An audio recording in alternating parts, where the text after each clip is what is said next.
voy a presentarles entonces mi pantalla. Por favor, me confirman cuando puedan ver mi pantalla.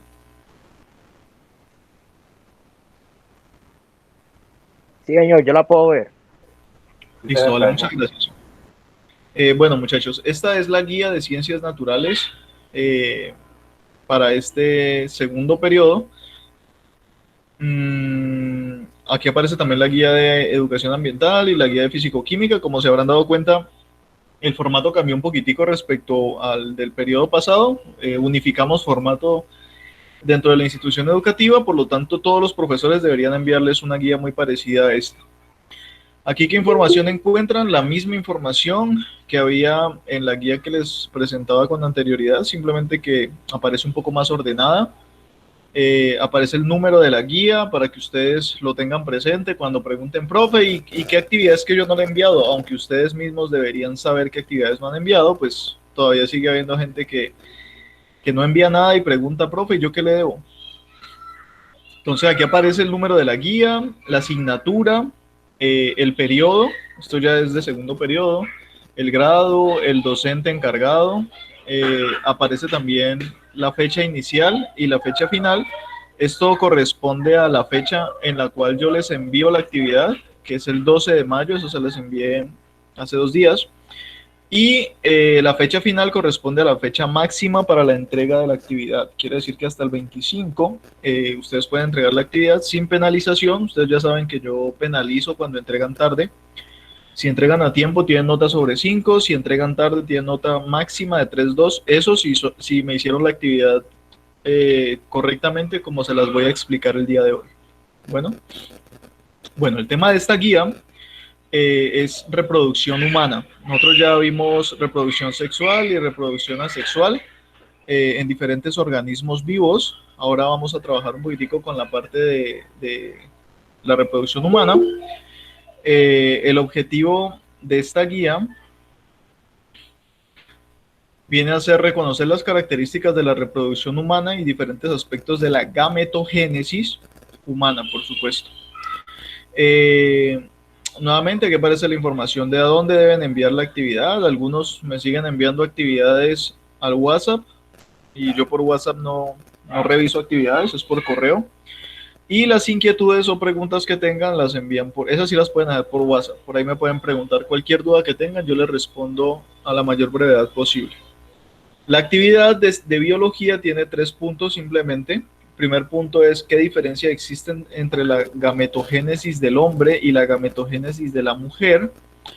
Realice un cuadro comparativo, un cuadro en el que usted me va a comparar estos dos tipos de gametogénesis que no son iguales, son muy parecidos, pero la mujer es un poco menos productiva en cuanto a gametos sexuales. Sin embargo, es mucho más específica, es muy interesante. Toda esa información pues, aparece en la guía o queda una parte también para investigar. Segundo, investigue cuál es la función de cada una de las partes del sistema reproductor masculino y femenino. Este ya es un trabajo de investigación de ustedes. Yo les voy a dar una cosa que son los dibujos con las diferentes partes y a ustedes les queda el trabajo de investigar cuál es la función de cada una de esas partecitas que yo les estoy mostrando ahí en el dibujo. ¿Listo? Eso es parte de investigación. Tercero, realice un dibujo con el cual represente el ciclo menstrual de la mujer y explique a nivel hormonal, aquí era una L, disculpen, esto es un error, hormonal, qué ocurre en cada momento. Ojo, aquí les estoy, ¿pregunta por ahí? No. Aquí les estoy diciendo que el dibujo tiene que representar el ciclo menstrual y explicar qué ocurre a nivel hormonal. Por lo tanto, les toca a ustedes investigar cuáles son las hormonas que están implicadas en el desarrollo del ciclo menstrual. El tema de hormonas es tema de sistema endocrino. Sistema endocrino lo vimos en octavo. ¿Listo? Entonces yo aquí al final les muestro a ustedes un poquitico cómo es el ciclo menstrual de las mujeres. Nosotros los hombres pues no lo comprendemos empíricamente porque nosotros no lo vivimos, pero esto es algo pues, que ocurre en las mujeres y los efectos pues varían dependiendo de la mujer. Sin embargo, aquí hay algo interesante. Si ustedes analizan este dibujo, en este dibujo se presentan algunas hormonas y esas hormonas tienen algunos efectos en la mujer como tal. Entonces ahí les queda a ustedes. Una parte la pueden tomar de este dibujo y la otra parte pues les queda a ustedes para investigación, ¿vale? ¿Qué información encuentran ustedes aquí en la guía como tal? En la guía encuentran información respecto a reproducción humana, qué es la gametogénesis, ¿listo? ¿Qué es la espermatogénesis? Como su nombre indica, tiene que ver con la generación de espermatozoides. ¿Qué es la ovogénesis? Como su nombre indica, tiene que ver con la producción de óvulos por parte de la mujer. Entonces aquí se explica brevemente qué es lo que ocurre.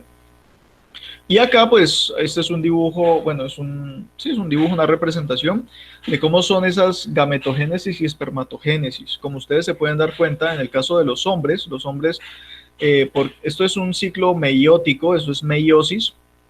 Los hombres, por cada espermatogonio, que es como la célula inicial desde donde hacemos nuestro ciclo de meiosis, producimos 4 espermatozoides, ¿vale? Nosotros hacemos un proceso de primera división meiótica, se producen 2 células, y segunda división meiótica y se producen 4 espermatozoides. En el caso de las mujeres no es así. En el caso de las mujeres de un oogonio, que es la célula base desde la cual se producen los gametos sexuales, ocurre una primera división meiótica, se produce un cuerpo polar, primer cuerpo polar, y se produce un ovocito secundario. El cuerpo polar da lugar a cuerpos polares secundarios que no tienen relevancia en cuanto a la reproducción porque no son gametos sexuales. Y el ovocito secundario sí. El ovocito secundario, después de la segunda división meiótica, produce una oótida, y de esa oótida, uno de las dos ootidas se descarta, es decir, esto no se vuelve óvulo tampoco.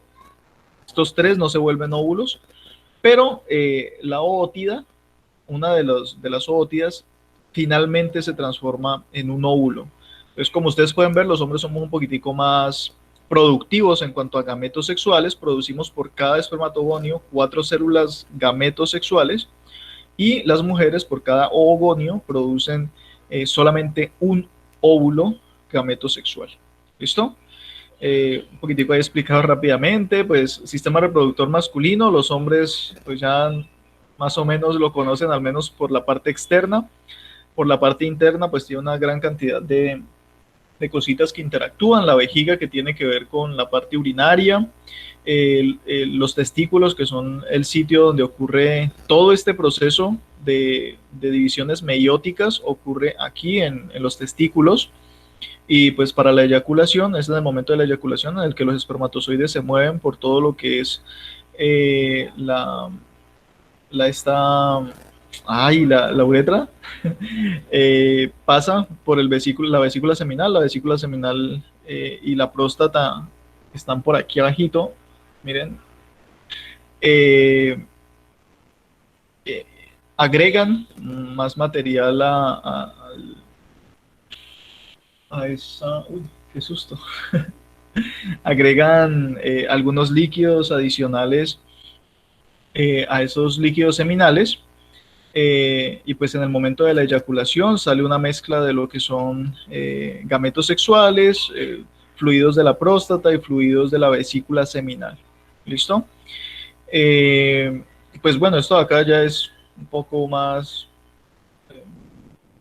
de forma que otra cosa. Prácticamente todo lo que tiene que ver con la reproducción como tal, o sea, la parte de producción de gametos sexuales y pues mantenimiento de los gametos sexuales, porque esta vesícula seminal y la próstata, el material que incluyen es para el mantenimiento de los espermatozoides que salen de aquí de los testículos. Todo eso ocurre acá. Pues la parte de acá es un poco más pues, la parte sexual más bien, no tiene que ver con todo lo que es producción y mantenimiento de espermatozoides. En el caso pues de las mujeres, lo mismo.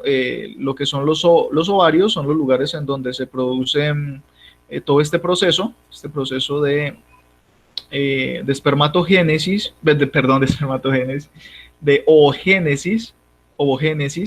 Entonces, todo el proceso de ovogénesis ocurre aquí en los ovarios, Cuando el óvulo madura, pues el óvulo se dirige por aquí por las trompas de falopio. Estos son los momentos previos al ciclo menstrual. El óvulo se mueve por las trompas de falopio. Es en las trompas de falopio en donde generalmente el óvulo queda fecundado cuando hay fecundación. Y después el óvulo se desplaza hasta el útero y es en el útero donde se inserta y pues empieza a crecer el bebecito. También, pues por supuesto, la vejiga, que también presiona ahí en el útero. Por eso cuando las mujeres se embarazan, generalmente van muchísimo al baño porque el útero crece demasiado, se expande demasiado y presiona la vejiga. Y pues una vejiga presionada no puede sostener suficiente cantidad de orina, entonces tienen que estar orinando todo el tiempo. Aquí es donde pues, se dispone el óvulo y pues esta parte de aquí de la vagina es simplemente la parte de inserción del pene eh, y, y ya, es más o menos esto, es un poco también, un poco complejo porque todo el proceso de ovogénesis que ocurre en los ovarios es un proceso demasiado cronométrico, por así decirlo. O sea, ustedes ya saben que las mujeres generalmente, la gran mayoría de ellas tienen, pues, de las chicas, ustedes me desmentirán, por favor, los procesos de menstruación ocurren cíclicamente cada mes. Entonces, más o menos, pues ahí la información. Respecto al ciclo menstrual, pues hay fases del ciclo menstrual, la menstruación, la preovulación, la ovulación y la postovulación. Toda esa información aquí se menciona para que ustedes, por favor, la lean y la tengan en cuenta y conozcan un poquitico de estas fases. Y la duración del ciclo menstrual, pues que en promedio son de 28 días, en algunos casos puede llegar hasta los 40 días. Hay mujeres que ovulan una vez cada 2 meses a veces. Pues eso no es raro, es normal, es simplemente que se sale de la media es el promedio, por así decirlo, se sale el promedio, pero lo más común es que cada 28 días haya un proceso de ovulación, de ciclo menstrual. Aquí se explica brevemente cuáles son las diferentes fases, cuáles son los efectos que tiene en la mujer toda esta cantidad de hormonas que se están produciendo todo el tiempo y pues bueno, los efectos que tienen en su normal desarrollo. ¿Listo? Es un poquitico a forma de caricatura, pero pues espero que más o menos les quede claro a los hombres que no lo sufrimos y pues a las mujeres que lo viven para que más o menos conozcan un poquitico mejor su cuerpo, aunque ustedes lo conocen mucho mejor que yo. ¿Alguna duda, alguna inquietud respecto a la guía de biología?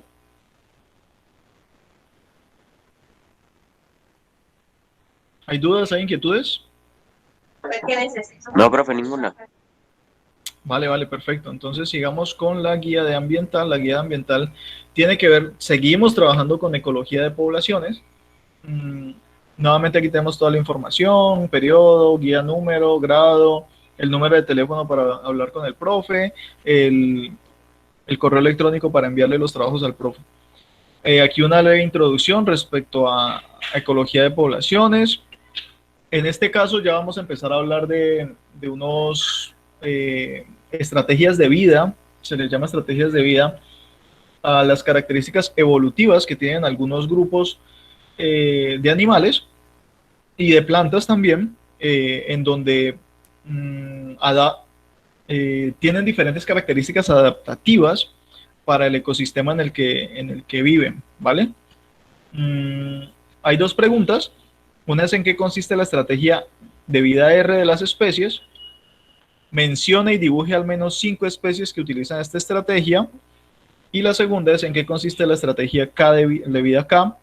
Menciona y dibuje al menos 5 especies que utilizan esta estrategia. Listo, bastante sencillo, es simplemente explicar en qué consiste, mencionar algunas especies que tienen esas características y dibujarlas. Aquí se explica en este texto qué son las estrategias de vida R y K. Es bastante específico. Aquí se explican las dos, pero acá les entrego a ustedes un cuadrito para resumírselo un poquitico más. Aquí les digo que la estrategia de vida R es un tiempo de vida corto, en la estrategia K es un tiempo de vida largo. La mortalidad, episodios catastróficos de gran mortalidad quiere decir que, pues, o sea, viven poco tiempo y se mueren muchísimos individuos. En este caso de la estrategia acá, pues la densidad de población depende de la densidad de la población. Si la población es muy grande, pues se van a morir más individuos. Si la población es pequeña, pues van a tender a sobrevivir más individuos. Poblaciones muy variables en el tiempo, como se menciona, pues ocurren episodios de gran mortalidad. Entonces hay momentos en los que las poblaciones son enormes, son grandísimas, y hay momentos en los que la población es muy pequeña, porque ocurre una catástrofe, un incendio, un derrumbamiento, una erupción volcánica, y esto pues diezma las poblaciones. En el caso de la estrategia de vida acá, es muy constante, generalmente las poblaciones tienen más o menos los mismos tamaños, tienden a tener los mismos tamaños. Competencia intraespecífica pues es muy variable y en general es muy poco intensa. Pues hay muchos individuos, los individuos se dispersan en zonas muy grandes y pues consiguen alimento de muchas partes. En el caso de la estrategia acá es muy intensa porque como los individuos son muy de tiempo de vida muy larga, pues los individuos todo el tiempo están interactuando entre ellos y todo el tiempo hay problemas de competencia intraespecífica, ¿vale? Adaptación a las variaciones ambientales frecuentes e impredecibles. Eso quiere decir que este tipo de organismos, los organismos R que se llaman, que llaman, eh, tienden a sobrevivir en condiciones cambiantes, en condiciones que no son estables, en condiciones que en un momento hay mucha comida, en otro momento no hay casi comida, en un momento hay muchos depredadores, en otro momento no hay tantos depredadores. Eh, entonces se adaptan muchísimo a las condiciones eh, pues del ambiente como tal, las condiciones de clima también. Mientras que los individuos de estrategia K viven en ambientes que son un poco más constantes, que no hay tantos cambios ambientales bruscos. Y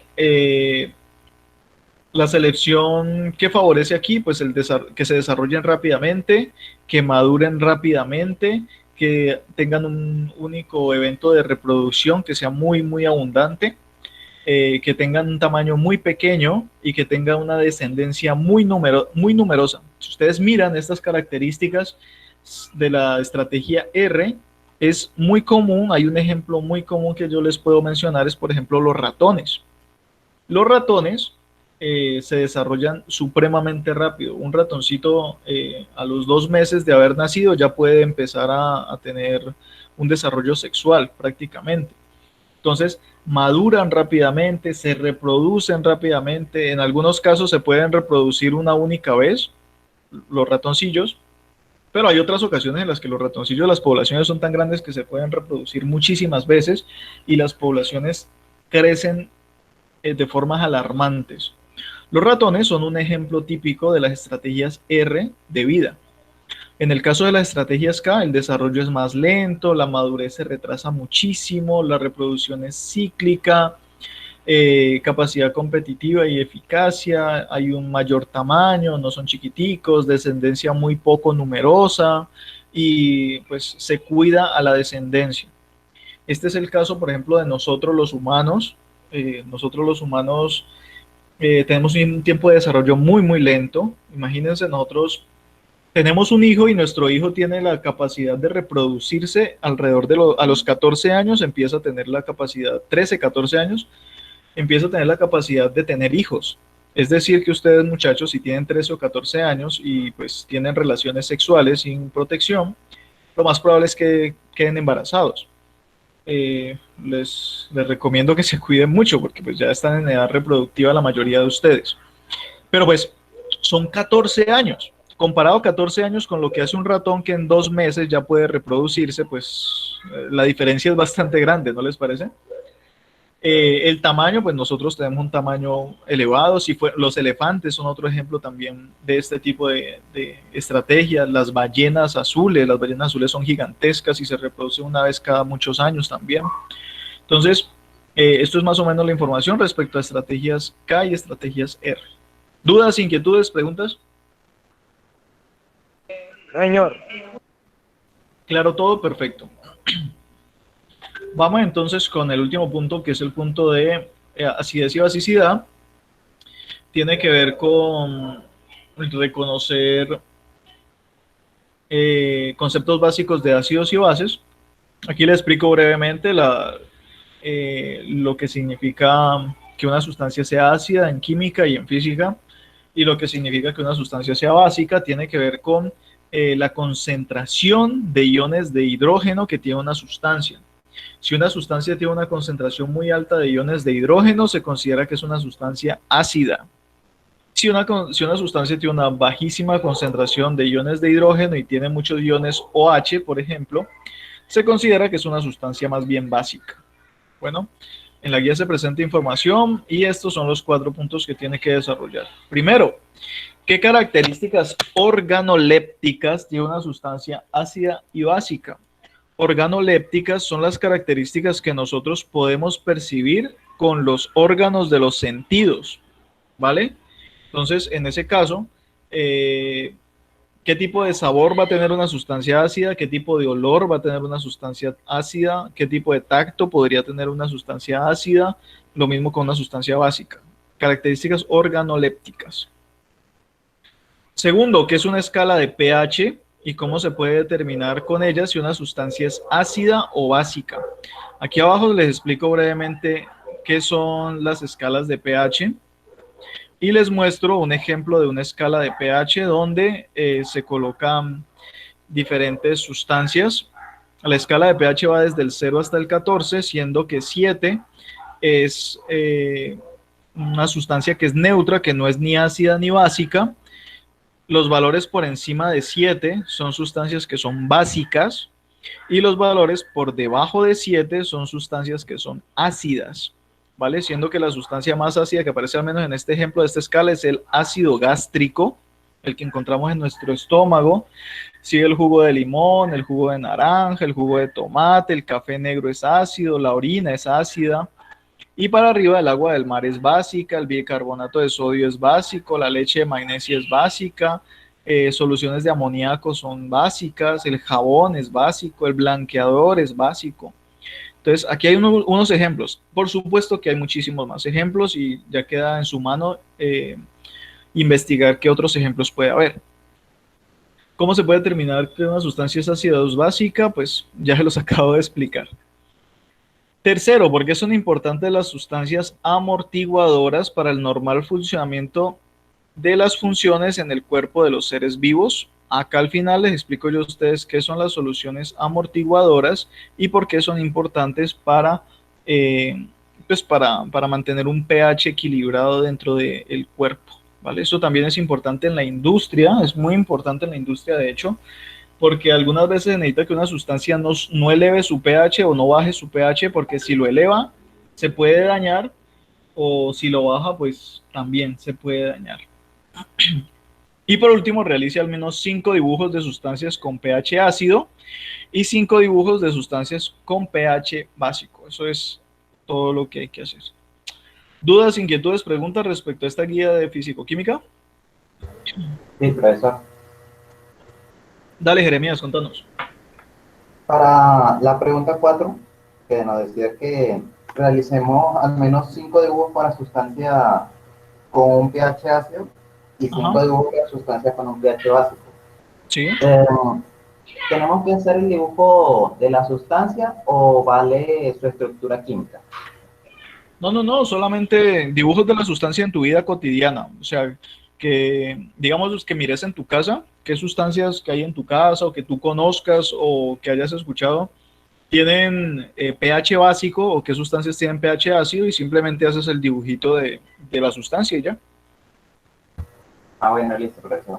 La estructura química no es necesaria en este momento. En este momento, pues, aunque pues ustedes ya deberían conocer la parte de enlaces químicos, en este momento no es tan importante. Más adelante, cuando estén en 10º y 11, ya van a trabajar mucho más a fondo esta parte. ¿Listo? Listo, profesor. Gracias. Vale, todo bien. Es súper sencillo. ¿No hay más dudas? ¿No hay más inquietudes? Bueno, si no hay más dudas, entonces vamos con la guía de ética. Esta guía tiene 2 páginas. Muy sencilla. El eje temático es me comprometo con valentía.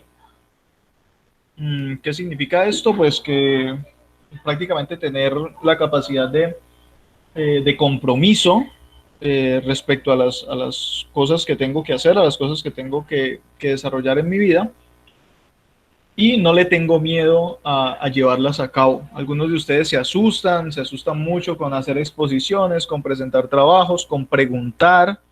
A algunos les da terror preguntarle al profesor o preguntarle a la mamá o preguntarle a alguien. Y simplemente es cuestión de compromiso. Si tengo compromiso y si quiero sacar adelante algo de forma perfecta, necesito de la ayuda de los demás y pues tengo que ser lo suficientemente valiente para solicitar esa ayuda cuando sea necesario. El objetivo es reconocer en el compromiso y la valentía valores que me conducen al perfeccionamiento de mis habilidades. Cada uno de nosotros tiene habilidades diferentes. No existe una sola persona que tenga todas las habilidades desarrolladas. Hay personas que son más buenas para unas cosas que otras y lo importante es perfeccionar estas habilidades que tenemos, simplemente. Nuevamente, correo electrónico, número de WhatsApp y todo esto. Introducción, el compromiso es una virtud. Aquí pues simplemente una pequeña introducción de lo que es el compromiso y cómo la perseverancia y el compromiso pueden llevarnos a perfeccionar nuestras habilidades como tal.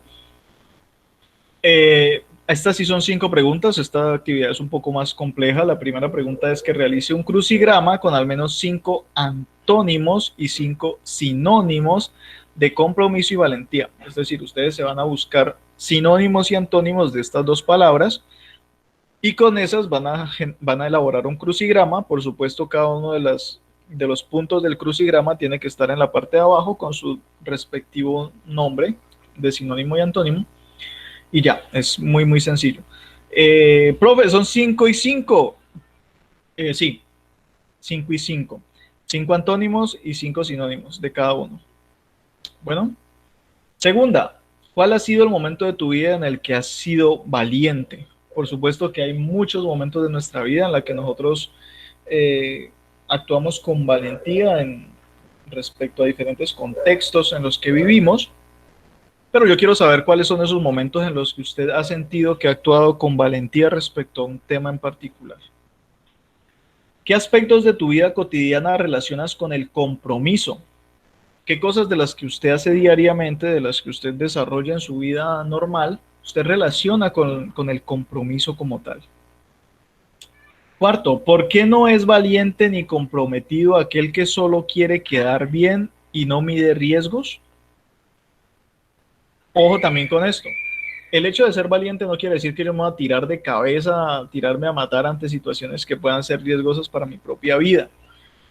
Ustedes también tienen que tener algo que se llama sentido común para reconocer situaciones en las que pongo en riesgo mi integridad, mi salud física, mi salud mental o incluso la salud física y mental de las personas que lo rodean a uno, de las personas que viven a nuestro alrededor, de nuestros papás, nuestros hermanos, nuestros amigos, nuestros vecinos, ¿vale?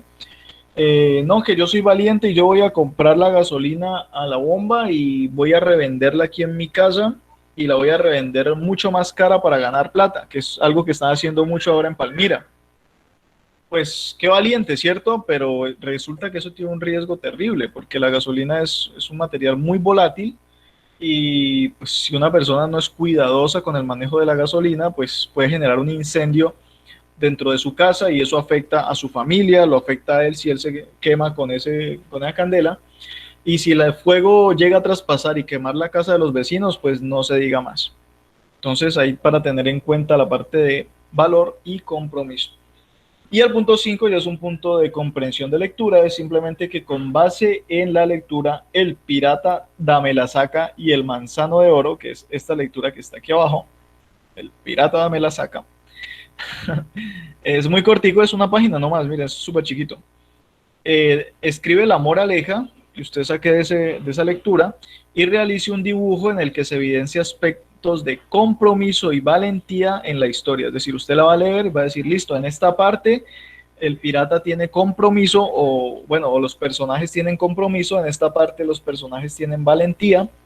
Usted va a decir en qué parte usted cree que pasa eso y va a hacer un dibujo con el cual lo represente. Listo, eso es todo lo que hay que hacer. La historia es muy cortica, es muy sencilla, muy sencilla, no tiene mayor cosa, pero pues es interesante que la desarrollen. ¿Dudas, preguntas, inquietudes?